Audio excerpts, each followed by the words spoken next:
জাতীয় সংসদে চলমান বাজেট অধিবেশনে সমাপনী বক্তব্য দিচ্ছেন সংসদ নেতা শেখ হাসিনা। সরাসরি যাচ্ছে সেখানে।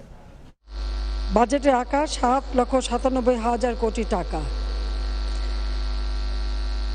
মাননীয় স্পিকার, আমাদের বার্ষিক উন্নয়ন কর্মসূচি এডিপি 2,65,000 কোটি টাকা এবং আগামী অর্থ বছরের প্রবৃদ্ধির লক্ষ্যমাত্রা 6.75%।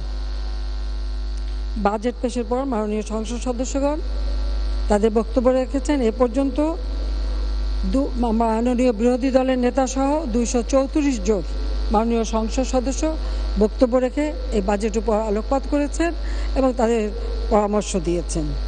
তাছাড়া বাইরেও অনেকেই নানা ধরনের বাজেট নিয়ে আলোচনাও করেছেন এবং যা যা পরামর্শ দিয়েছেন। কাজে যারা এই বাজেট দেওয়ার পর আলোচনা সমালোচনা যে যাই করুন, সকলকে আমি আন্তরিক ধন্যবাদ জানাচ্ছি। মাননীয় স্পিকার, কেউ কেউ বাজেটকে উচ্চ অভিলাষী বলেছে, কেউ বলছে ঘাটতি বাজেট। আবার কিছুক্ষণ আগে বিরোধী দলের নেতাও বললেন এই বাজেট বাস্তবায়ন সম্ভব না, বা আমাদের প্রবৃদ্ধির হার কমাতে হবে, বার্ষিক উন্নয়ন কর্মসূচি কমাতে হবে, ইত্যাদি ইত্যাদি। এবং এই চ্যালেঞ্জ নেবার মতো সক্ষমতা আছে কিনা। মাননীয় স্পিকার, চ্যালেঞ্জ নেওয়াটাই তো আমাদের কাজ। আমরা তো চ্যালেঞ্জ নিয়েই চলতে চাই এবং চ্যালেঞ্জ নিয়েই এগিয়ে যাচ্ছি।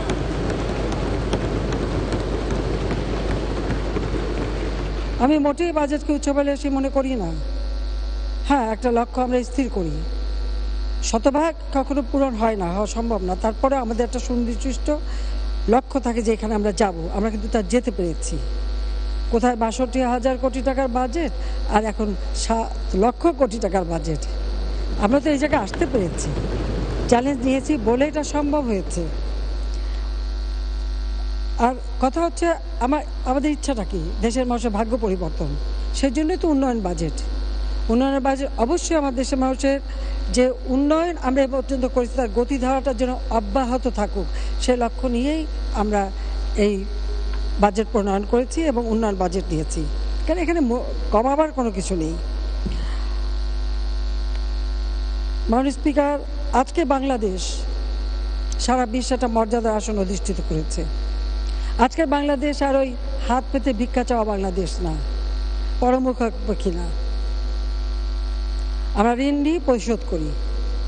আমরা উন্নয়নের পরিকল্পনা নিই, তা বাস্তবায়ন করি এবং মানুষের ভাগ্য পরিবর্তন করি। যারা পরিবর্তনগুলি দেখেন না, উন্নয়নটা দেখেন না, তাদেরকে আমি অনুরোধ করবো গ্রামে যান। হয়তো শহরের মানুষ যা বলবে বলুক, কিন্তু গ্রামের মানুষের যে ভাগ্য পরিবর্তন হয়েছে, বা এই জেনারেল এরশাদ সাহেবের সময় উত্তরবঙ্গে যে মঙ্গা লেগেই থাকতো, এখন যে সেখানে মঙ্গা নাই সেটাও দেখবেন। ওই কুড়িগ্রাম, নীলফামারী, রংপুর, গাইবান্ধা, বিভিন্ন প্রতিটি এলাকায় দুর্ভিক্ষ তো লেগেই থাকতো। মাননীয় স্পিকার, আমি নিজে ছুটে গিয়েছি সেখানে, আমরা তাদের খাদ্য সাহায্য দিয়েছি। গ্রামের পর গ্রাম হেঁটেছি, মাঠে ঘাটে হেঁটেছি। মানুষের শরীরে কোনো মাংস ছিল না, চামড়া আর হাড় ছাড়া। এখন আর সে অবস্থা নেই। ছিন্ন বস্ত্র পরতো, বিদেশ থেকে কাপড় এনে পরানো হতো, এখন কিন্তু তা নাই। এখন অন্তত মানুষের গায়ে কাপড় আছে, পায়ে একজোড়া রাবারের চাপল থাকলেও আছে। আর দুবেলা না, রংপুরের মানুষ এখন 4 বেলাও খাবার খেতে পারে, সে সফলতা অর্জন করতে পেরেছে। আজকে যে সাফল্য আমাদের, আমি মনে করি এর জন্য আমি কৃতজ্ঞতা জানি বাংলাদেশের জনগণের প্রতি। কারণ তারা বারবার আমাদের নির্বাচিত করেছে, ক্ষমতা আসতে পেরেছি, মানুষের জন্য কাজ করতে পেরেছি, সে কারণে এটা সম্ভব হয়েছে।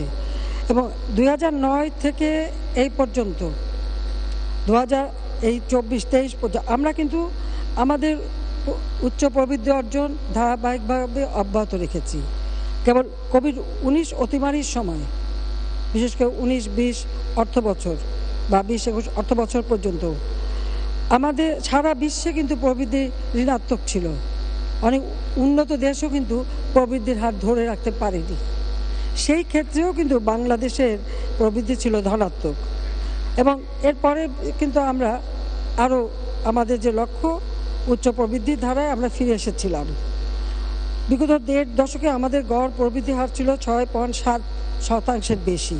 ফলে বাংলাদেশ এখন বিশ্বের সবচেয়ে উচ্চ প্রবৃদ্ধি অর্জন করেছে এমন দেশের তালিকার উপরের দিকে অবস্থান করছে। জিডিপির আকারে আমাদের বাংলাদেশ এখন বিশ্বে ৩৩তম বৃহৎ অর্থনীতির দেশ।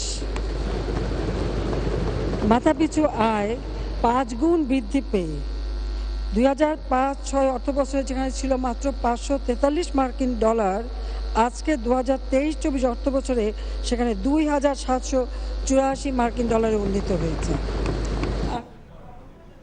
সরাসরি যুক্ত ছিলাম জাতীয় সংসদের বাজেটের সমাপনী অধিবেশনে।